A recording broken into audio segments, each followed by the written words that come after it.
Praise the Lord. ஆண்டவரும் இரட்சகருமாகிய இயேசுவின் நாமத்தில் உங்களை வாழ்த்தி வரவேற்கிறேன். இந்த காணொளி மூலமாக உங்களை பார்ப்பதிலே மிகுந்த மகிழ்ச்சி அடைகிறேன். வேதம் சொல்கிறது, சங்கீதம் 23:1 கர்த்தர் என் மெய்ப்பராக இருக்கிறார், நான் தாட்சி அடையேன். நம்முடைய வாழ்க்கையில் ஆண்டவர் நம்முடைய மெய்ப்பராகவும் நம்முடைய இரட்சகராகவும் நம்மளுக்கு தகப்பனாக இருக்கும்போது நம்முடைய வாழ்க்கையில் குறை என்பதே கிடையாது. தெய்வ பிள்ளைகளே, யோவான் 10 நாம் வாசிக்கிறோம், மெய்ப்பன் தன்னுடைய ஆடுகளுக்காக ஜீவனையே விட்டார்.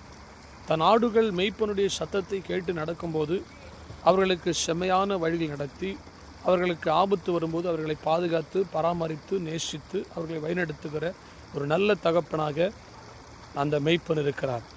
கர்த்தருடைய பிள்ளைகளை, சத்தியத்தின்படி நம்மை அறிந்து வேதத்தின்படி நம்ம வாழ்ந்தான்னு சொன்னால் நம்முடைய வாழ்க்கையிலே குறை என்பது கிடையாது. கர்த்தரை பின்பற்றுவோம், அவரையே நம்புவோம். கர்த்தர் நம்மை ஆசீர்வதிப்பாராக. God bless you. ஆமென்.